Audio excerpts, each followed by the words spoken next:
男友在医院当了半年植物人，这半年里我不离不弃，日夜精心照料。后来他终于醒了，却失忆把我忘了。之前还对我感激涕零的男友父母立刻换了副脸色。既然我儿子醒了，那你们现在就分手吧。原来男友父母嫌弃我家没钱。我说，你们怎么知道我家的钱花都花不完？亲情长相守，真情在人间。大家好，我是秋兰，欢迎观看《真情人间》。男友意外车祸昏迷不醒，我不离不弃照顾半年。这期间，男友的父母对我感激涕零。娇娇啊，多亏你这段时间来照顾洛勇，不然我和你叔叔这把老骨头累得够呛。男友母亲拉住我的手，眼里满是心疼，说着又用袖子擦了擦眼角的泪水。我轻轻拍着男友母亲的后背，阿姨，别这样说，我和洛勇5年的感情，他现在出事了，照顾他是应该的。男友父亲看向病床，眉头紧皱，微微叹气，就是不知道洛勇什么时候才能醒过来。我跟着把视线放在病床上。男友出车祸那天，原本是约好去看婚纱的，医生说他的脑袋撞击严重，不知道什么时候才能醒过来。半年了，距离我们结婚了的日子只剩半个月，我已经做好一直等下去的准备。如果婚期到了，男友还没醒，我也会陪着他，不放过任何能醒过来的机会。因为工作原因，我不得不离开。男友母亲红着眼送我到电梯口。娇娇啊，真是辛苦你了，还要公司医院两头跑。我冲她笑了笑。阿姨，我和洛勇已经订婚了，婚期也马上到了，我们早就是一家人了。为了避免男友母亲又开始伤感，我借口上班，急忙关上电梯。不知道是不是我的错觉，我总觉得电梯关上的时候，男友母亲对我翻了个白眼，嘴里还嘟囔着什么，像是国粹。电梯里，我揉了揉发酸的眼眶，可能是眼花了吧，说不累是假的。自从男友车祸后，这半年里我没睡过一天安稳觉，但我心里想着，只要他能醒过来，再累也是值得的。出了医院大门，我在手机上打了辆出租车，手机上显示司机还有7分钟到达。我无聊翻了下包，这才发现电脑还在病房。这半年里，我几乎都住在病房，所以办公也基本都是在病房。眼看时间还够，我急忙往回走。我一路小跑，终于赶到病房。此时房门虚掩，我正准备推开门时，隐约听到了我的名字。我鬼使神差地把耳朵凑近，想要听听说的什么。你听明白没有？等儿子一醒，就立刻叫那小妮子分手，别让她缠着我们洛勇。我心中一惊，这是男友母亲在说话。接着又听到男友父亲跟着应和。我知道，芷琴还等着呢。我心里清楚得很。此刻我的心情已经无法用语言形容。我自问对男友父母不差，称得上尽心尽力，更何况这半年里对他们的儿子不离不弃。我想不明白他们有什么不满意。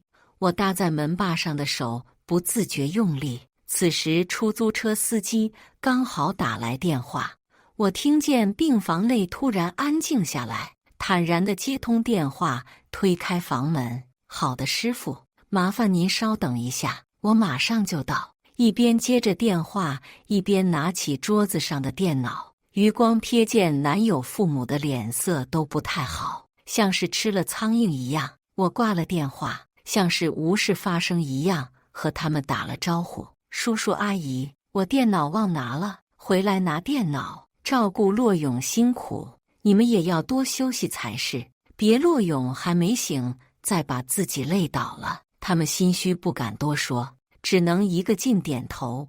我自然走出病房，按下电梯。男友母亲又追了上来，那个娇娇啊，你应该打个电话给我和你叔叔，让我们给你送下去就是了，还来跑一趟多累啊！我神色如常，用往常的语气说：阿姨，你和叔叔身体不好，我哪能让你们跑这一趟？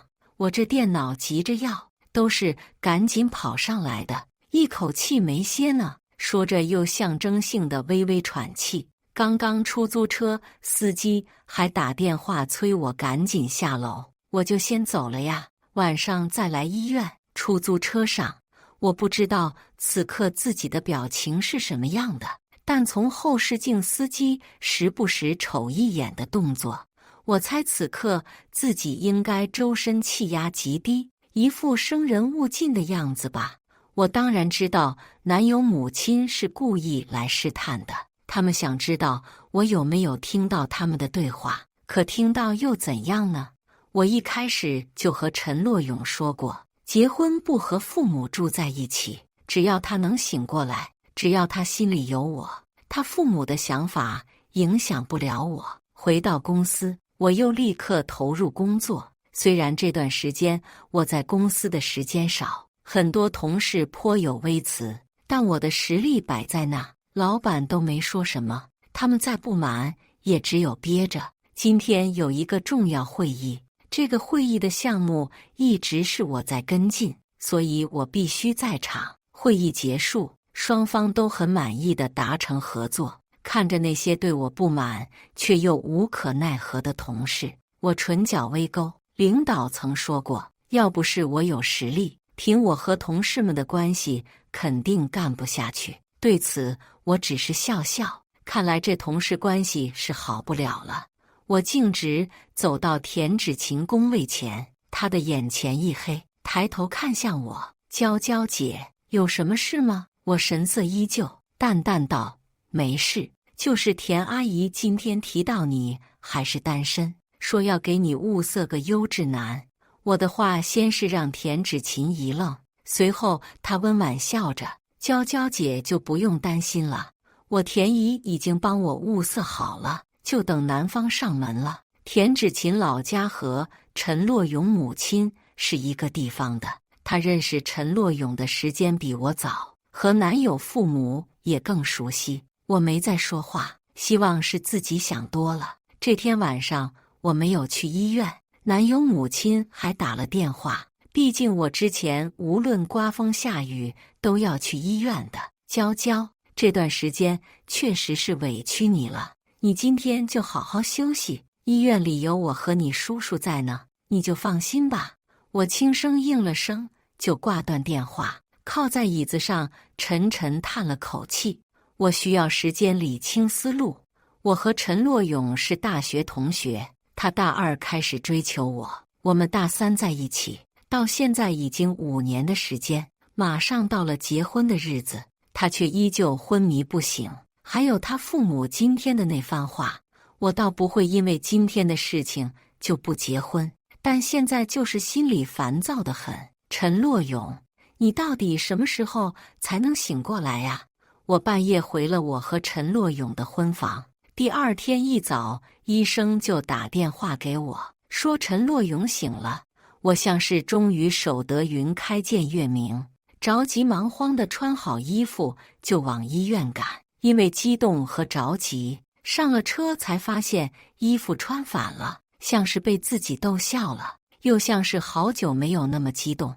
一路上我笑个不停，司机都被我感染，两人一路笑到了医院。到了病房门口，我的手心都在冒汗。虽然这半年都能看见陈洛勇，可毕竟只有我一个人自言自语。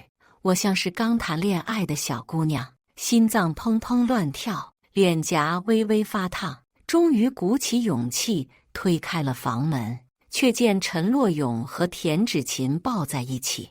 我震惊后即刻稳住心神，进屋的脚步略显沉重。此时病房内的4人齐齐看向我，我能感受到除了陈洛勇以外，其余3人都不欢迎我。终是陈洛勇先开了口：你是谁？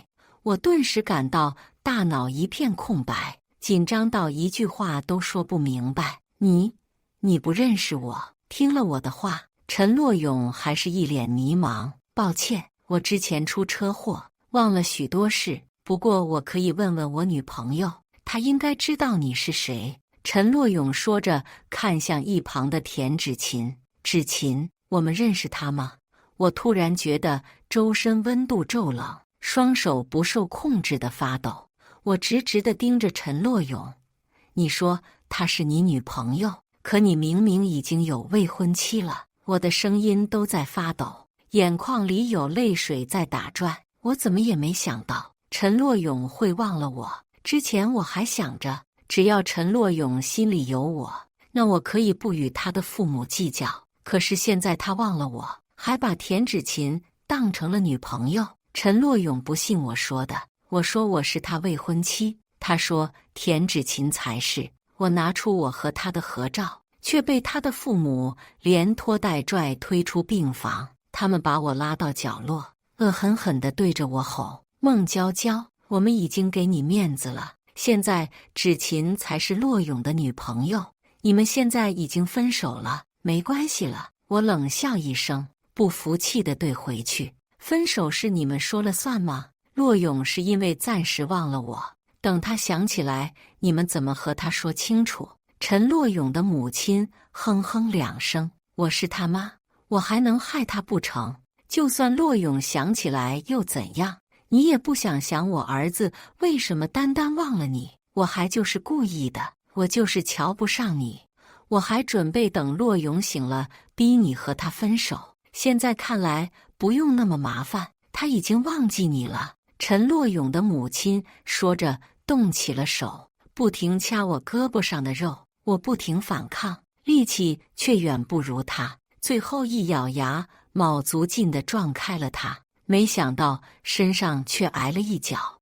我不可置信地盯着陈洛勇，他的母亲还借此坐到地上，大声嚎叫起来：哎呦，大家都看看呀，这年轻人欺负我一个老人家了，还让不让人活了呀？他不停哭嚎着。陈洛勇急忙蹲下安抚，随即狠狠瞪了我一眼：赶紧给我妈道歉。陈洛勇刚才那一脚用了全力，此刻我自觉地被踢中的地方极致的疼，可我还是扬起下巴，语气坚定：该道歉的人是他，不是我。陈洛勇还想说什么，却被他父母打断。他父母开始唱起了双簧：老头子啊，儿子都在医院躺了半年了，好不容易醒过来了，就遇到这个疯子闹事，我们的命怎么那么苦啊？说着挤出几滴眼泪，装模作样。他的父亲也接着道：儿子还有半个月都要结婚了，女朋友还在这呢。这个女人就冲进病房发疯。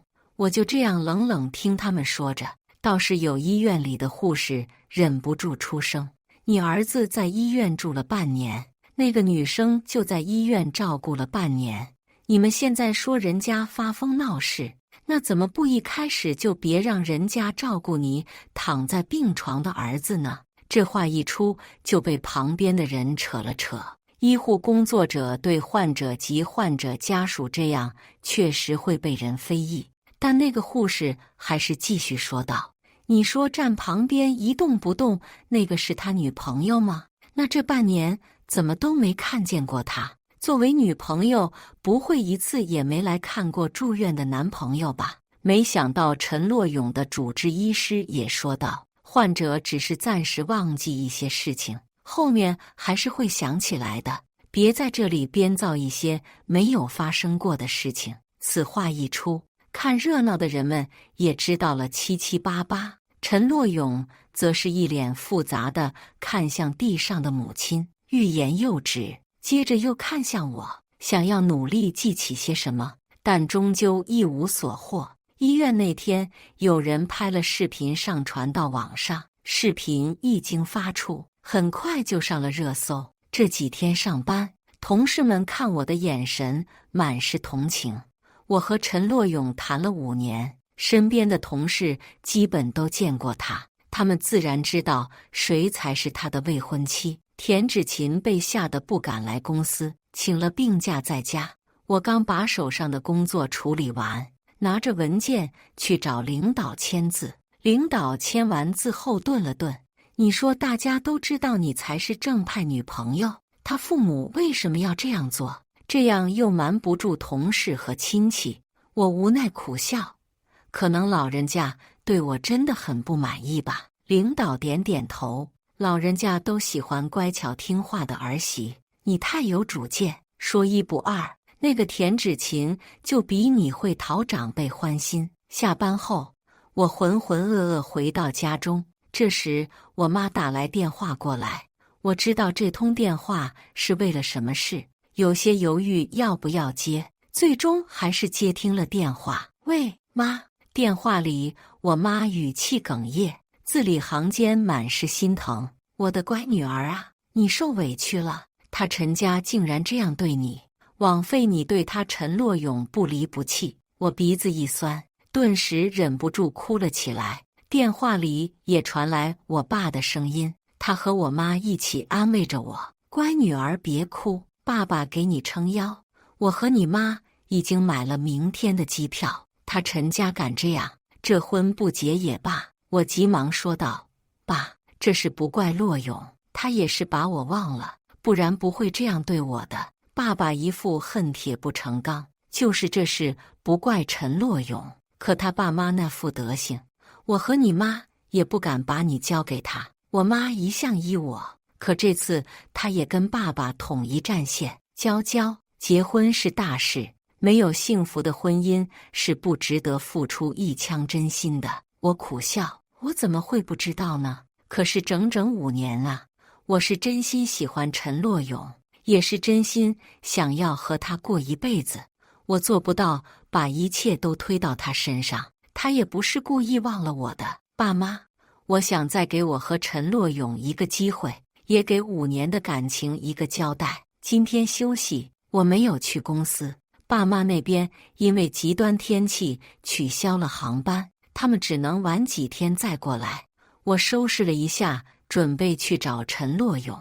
跟陈洛勇的主治医师了解过，陈洛勇只是暂时把我忘记，但到底什么时候能记起我也未可知。即便这样，我也不能让田芷琴白白占了陈洛勇女朋友的位置，我也不能这样不明不白就和他分了手。刚打开门，就看到陈父陈母站在门口，他们一见门被打开，立马推开我，冲进屋内。我撞到墙上，胳膊一下抹了起来。你们干嘛？陈父陈母无视我的愤怒，打量起房间来。我们干嘛？这屋子是我儿子的，现在被你这个不相干的女人霸占着，我们当然要把这房子要回来。我冷哼，这房子我和陈洛勇一人出了一半，而且房产证上是我的名字，你们有什么资格来要房子？眼看说不过我，他们又开始撒泼。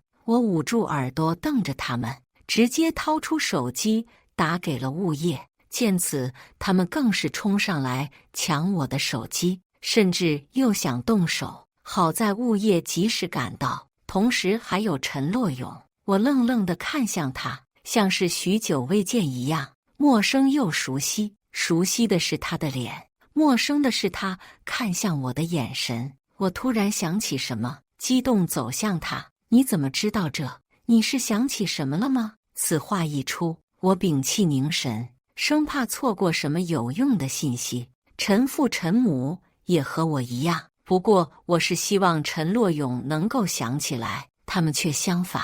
陈洛勇仔细看着我，抱歉，我真的想不起来关于你的任何事情。我找到这里是因为我妈出门前提了一嘴，我不放心才找了过来，像是灵魂出窍。我一时有些站不稳，还是没记起我呀。我没有追究他们闯入房子的行为，但还是跟陈洛勇说，这是我们的婚房，按时间还有5天就是我们结婚的日子，我们连婚纱都还没试。陈洛勇静静听我说着，我又问他，你真的相信田芷琴是你女朋友吗？陈洛勇微微皱眉，但还是如实说道，我一开始是相信的，但你来了，医院的医生和护士都说你才是我的女朋友，认认真真照顾我半年。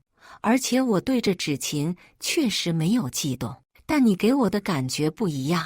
我认真听着他说，还有在医院我踢了你，对不起。虽然我也不知道我爸妈有没有骗我，他们又是为什么骗我，但我觉得你和你之前一定是认识的。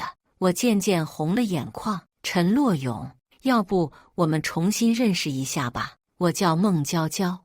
我和陈洛勇开始像朋友一样玩了起来。他还和大学时一样温柔体贴，他会出门准备好雨伞和防晒，也会准备好纸巾和饮用水。他会关心我吃不吃辣，会关心我的工作顺不顺利，也会在我靠近他时耳根微微泛红。我开心又不开心，开心他还是会对我心动，不开心他还是没有想起我。我和他的婚期早就到了，可现在的情况，我们根本不可能结婚，所以婚礼就取消了。他的父母知道我们在接触后，时常来找我麻烦，去公司闹，去我住处闹。我甚至开始免疫，不多看他们一眼。我到现在都不知道他们到底为什么一定要让我和陈洛勇分手。这天我请了假去接我爸妈，我爸一下飞机就阴阳怪气，哟，想要见自家女儿可真不容易。我妈见状给了我把一掌，你好好说话，少对我女儿阴阳怪气。我爸顿时委屈，你有了女儿就不要老公了。我及时打断了他们的打情骂俏，说先回家，他们这才安静下来。见到爸妈，我是很开心的，但门口那2尊石像实在是扫兴。我爸看见陈父陈母，火气立马就上来了。好呀，我还没找上门，你们就自己送上来了，敢欺负我女儿，我今天就要好生和你们说道说道。眼看我把一副撩起袖子加油干的架势，我赶紧制止，爸妈心脏不好，你别当着妈的面呀。我爸一副明白的表情，对着我妈做了个请的手势。我妈也不扭捏，大步走向屋内。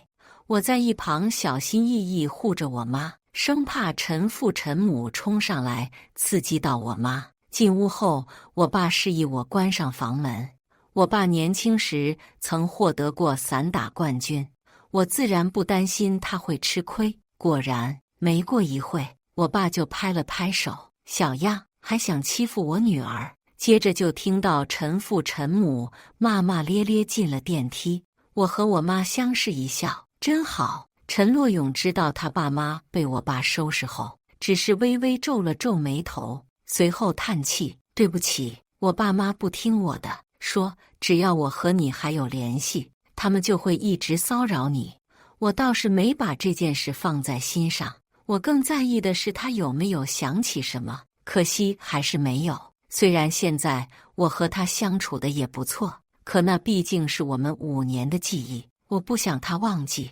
我爸妈准备在这待够1个月，所以这1个月我的伙食得到极大改善。这天我照常8点出门上班，我妈和我一起出门，她去最近的菜市场里买菜。这段时间，我妈已经把附近的路都摸透了，哪个菜市场的菜最好最新鲜，也是一清二楚。平时我爸都要和我妈一起去买菜，但他昨晚处理工作很晚才睡，所以我妈今天就没叫他。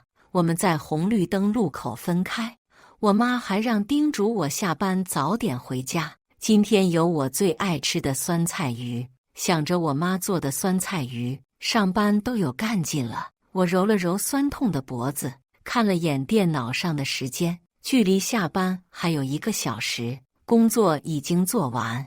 我掏出手机准备刷会视频打发时间，这才发现有好几个未接电话，全是我爸打来的。我爸一般不会在我工作时间找我，现在一连几个电话一定是大事。我赶紧拨了回去，电话一接通，我就听到我爸焦急的声音：快来医院，你妈进医院了。我急忙收拾东西，跟领导说了声，就赶紧往医院赶。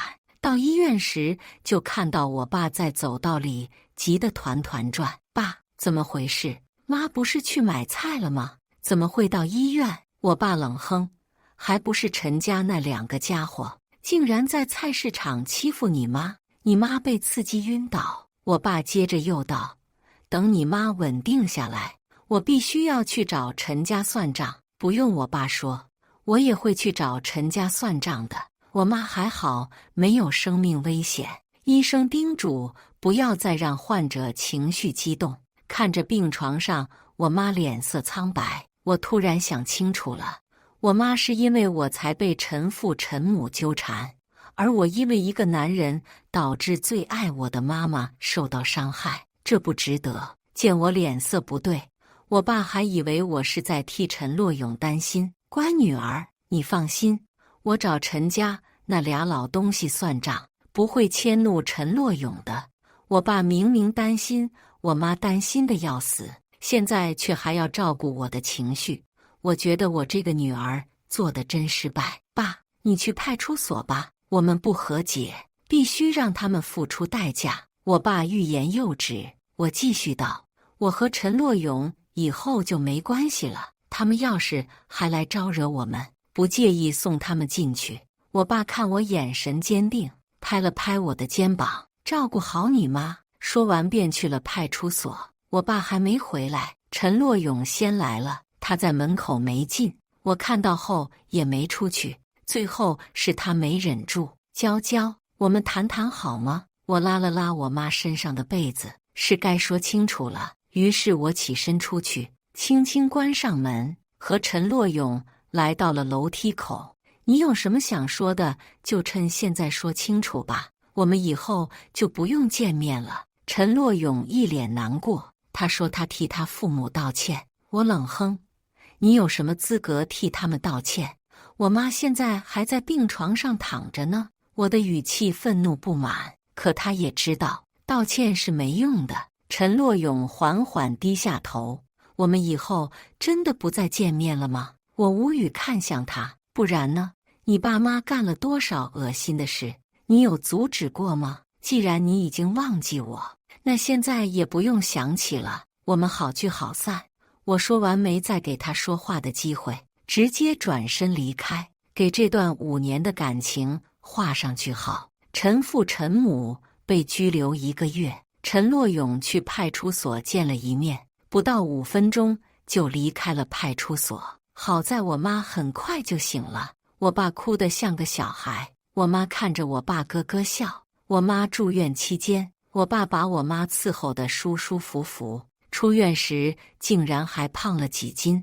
我妈怪我爸总让她吃，我爸可不管什么胖不胖，得意地扬起下巴。时间很快，我爸妈也要回去了。机场里，我妈依依不舍地拉着我的手，女儿啊，要不你还是跟我们回去吧。之前是因为在这里上大学，还有陈那个男人，现在你们也分开了，不如就回去吧。我爸也在一旁帮腔，我无奈笑笑。之前留下来确实有一部分是因为陈洛勇，但现在留下来是因为自己的事业。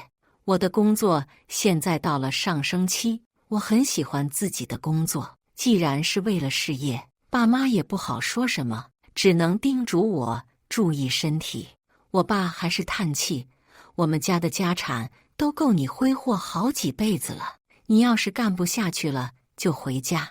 我妈用胳膊肘撞了撞我爸，说什么呢？就不能说点好的？女儿喜欢这门工作，就该支持。我笑着看他们检票离开，然后回到了那个原本的婚房。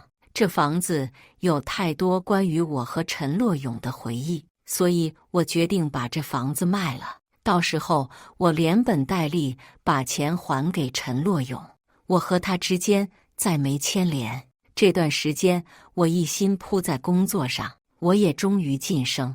领导让我和同事搞好关系，让我在晋升这天请大家吃顿饭。想想我从入职以来都没请大家吃过饭，便果断答应了。餐桌上有人提起了田芷琴，自从那次上热搜后，他请了病假，到最后直接辞职。他们说田芷琴要结婚了，新郎是陈洛勇。说到这里，他们小心翼翼看了我一眼，见我没有什么反应，才又继续聊了起来。不过不得不说，田芷琴家运气是真好，碰上拆迁，现在卡里的钱是我这辈子都赚不来的。我听着他们聊天，没有搭话，像是对什么都没有兴趣。不过确实也是，我早就放下了，对他们的事情真的不感兴趣。领导坐过来和我碰杯，我们各自喝了一口。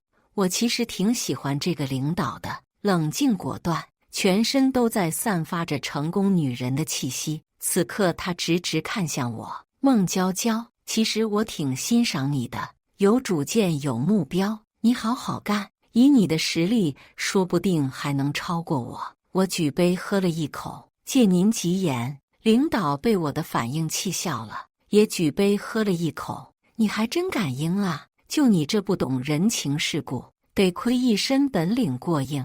我笑了笑没接话，看大家都玩得挺开心的，这次聚餐也算是圆满结束。陈洛勇和田芷琴的结婚请帖发在了工作群里。他虽然离职了，但没有退群，即便他已经在工作群里发了请帖，但他还是单独又给我发了一遍，接着又发了一句话：娇娇姐，我和洛勇的婚礼你可一定要来哦。其实我一直都知道田芷琴喜欢陈洛勇，只不过我一直没把他放在眼里，以前是，现在也是，所以我坦然回复：同事一场，我一定回去的。他不就是想看我的反应吗？我就让他看看自己到底几斤几两。刚回家我就接到我妈的电话，说的也是陈洛勇结婚的事。我们聊了半个小时，我妈见我是真的放下了，她也就放心了。女儿啊，那你真的要去他们的婚礼吗？我隔着手机点点头，去啊，为什么不去？人家都单独发请帖了，我确实想知道陈家父母为什么一定要让我和陈洛勇分手，再让田芷琴和他结婚？一日无两晨，时间不重临，陈洛勇他们的婚期就在明天。没想到陈家母亲还给我爸妈发了请帖，说要让我爸妈好好看看他亲自挑选的媳妇。我倒是有点担心我妈的身体，毕竟对方可不会让我们安然度过。但我妈说怕我去受欺负，如果对方敢在婚礼上对我发难，他们也不介意闹一闹。我正在把洗好的衣服晾晒，就接到了一个电话，竟然是陈洛勇他妈。我思考片刻后接听了电话，话筒里顿时传来对方尖酸刻薄的声音：孟娇娇，明天我儿子结婚可是花了大价钱的，你可别穿得太寒酸，到时候说我儿子前女友太差，眼光不行。我顿时无语，我穿的差不正好抬高了你们的身价吗？他们只会夸你亲自挑选的儿媳多么给你长脸。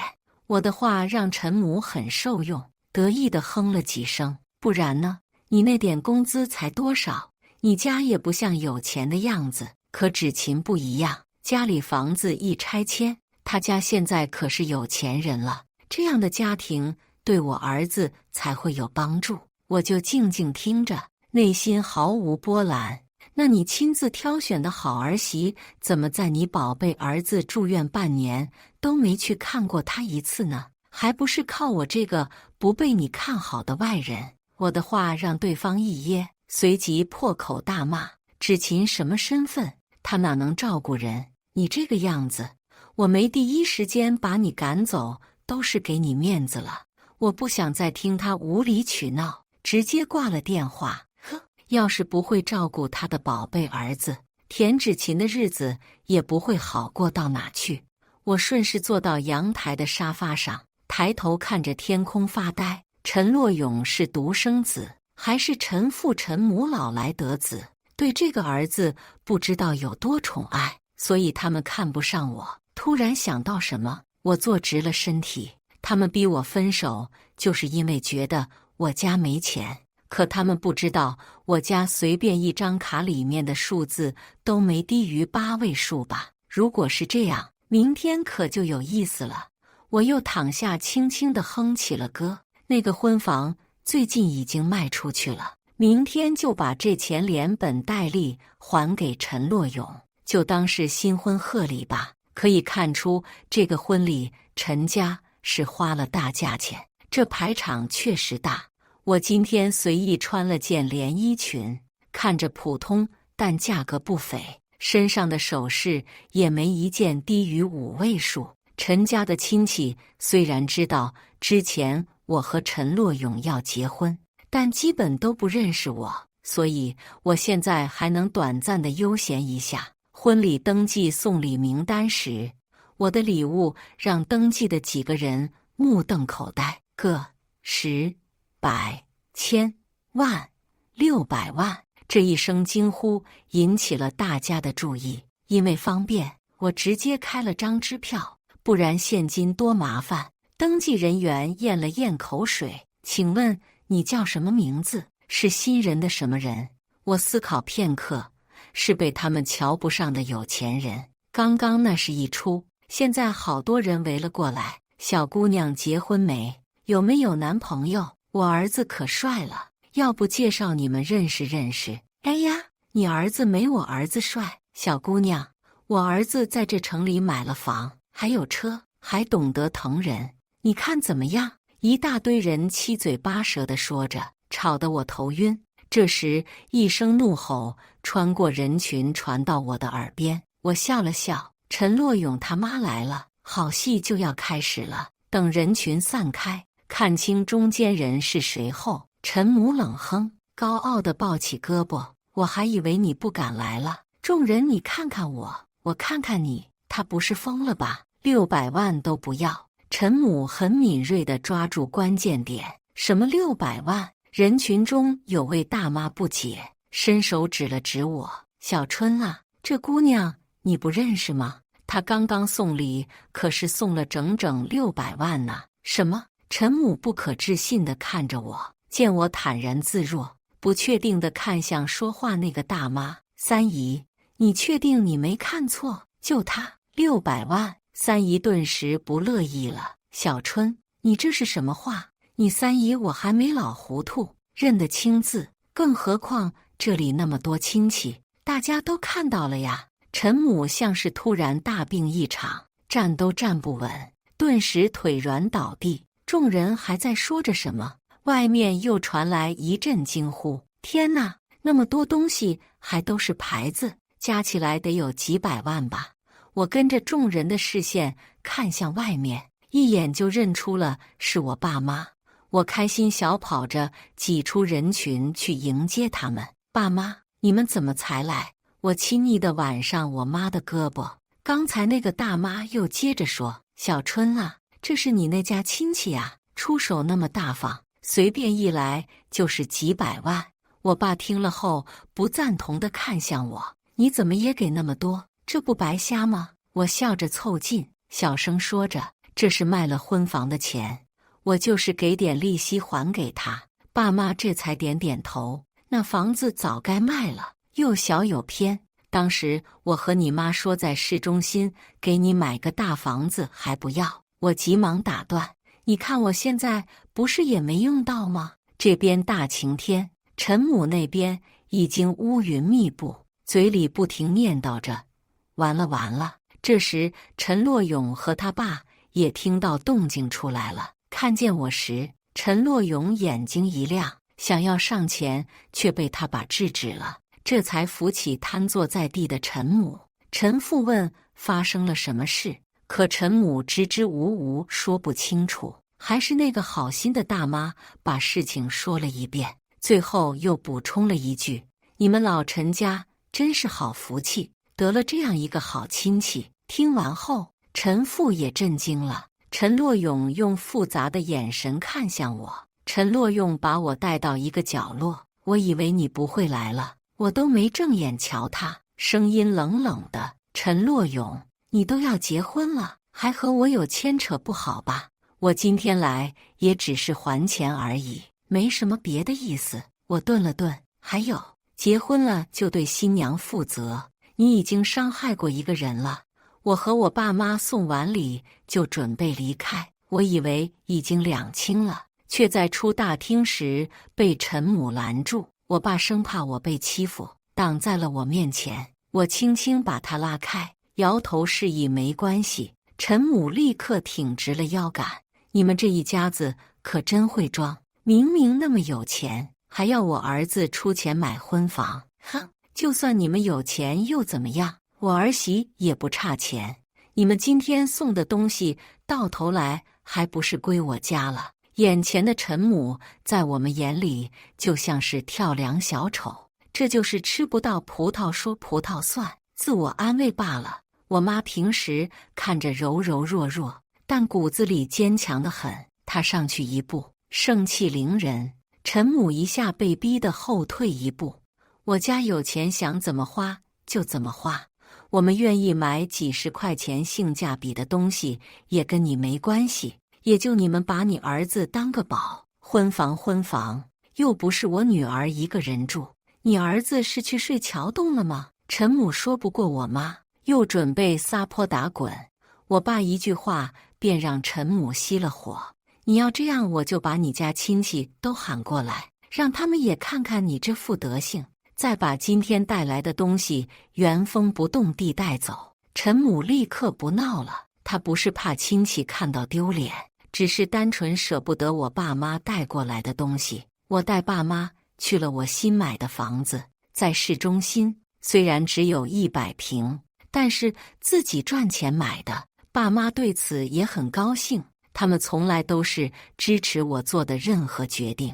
没想到陈家的好日子没过多久，我一直都知道陈父爱赌博，之前家里没钱，他还会克制一点。可婚礼上我家给的实在太多，他立马飘飘然。他连着几天都去赌博。陈母决定家里的钱够多了，就也没阻止。他想的是，再怎么输也不能把这几百万都输光吧。可他实在没想到陈父赌的那么大。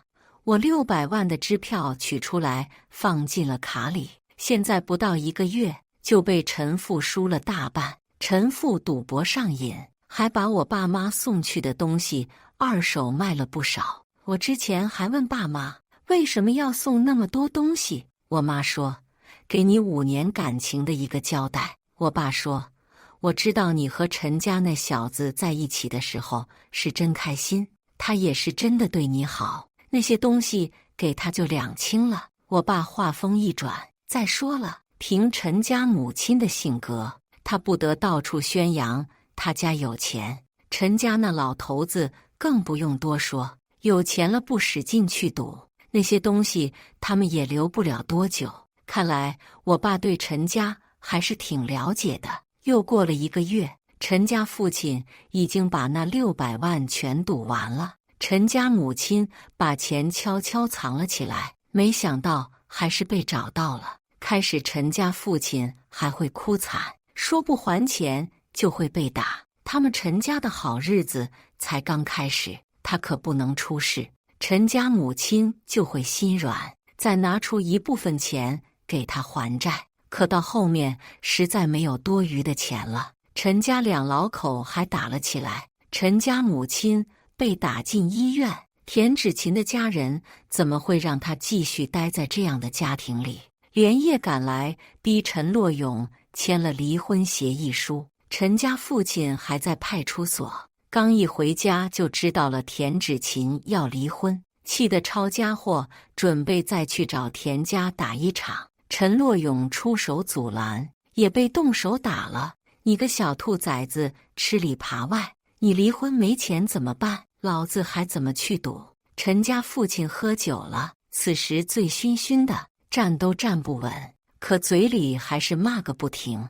要不然你去把孟娇娇找回来，她家有钱，比那个田芷琴家还有钱。你去把孟娇娇抓回来。刚才陈洛勇还不想对自己的爸爸动手，可现在对方越说越过分，他才开始反抗。爸，你别说了，这是我们家的事，跟孟娇娇有什么关系？见陈洛勇竟然敢反抗，父子俩顿时扭打在一起。打斗过程中，陈洛勇不小心磕到脑袋，突然就晕了过去。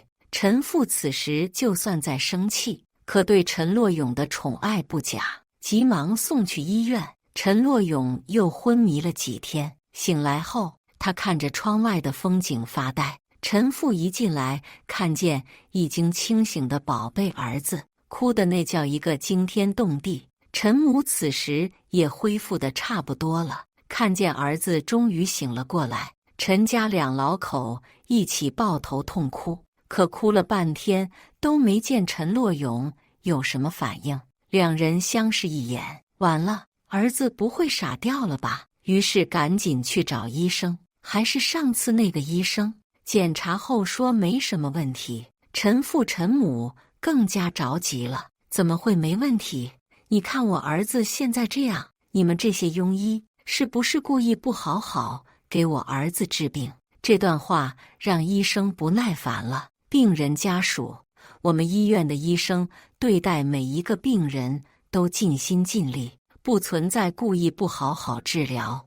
你要是再说这样无理取闹的话，我也要告你诽谤了。陈家母亲这才闭了嘴。医生慢慢走到陈洛勇面前，低声问他：“你是不是都想起来了？”陈父陈母的心提到了嗓子眼，最终还是等来了他们都不想要的答案。陈洛勇轻声应了一声：“他都想起来了。”陈洛勇醒来后找过我，他说是为了道歉，可我分明看到了他眼底的情愫。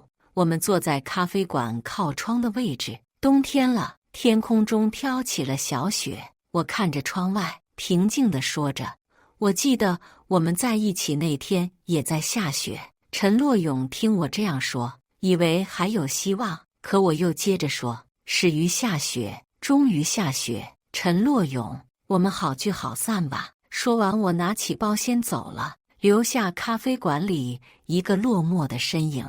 我去了超市，准备买些东西，没想到遇见了老熟人陈洛勇的妈。她一看见我就急忙躲了起来，但又被组长拽了出来。“你这才来几天就敢偷懒了？能干就干，不能干就滚蛋。”她只敢低头说话，不敢抬头。等组长骂骂咧咧离开后，她才敢慢慢抬头。可我已经不在了。她缓缓松了口气。我已经在回家的路上了，提着刚从超市买的东西，开始我的新生活。感谢大家的观看，欢迎大家在下方评论区讨论。如果你喜欢这类故事，记得点击订阅《真情人间》，并分享给更多的人，这会对我帮助很大。再次感谢大家的观看。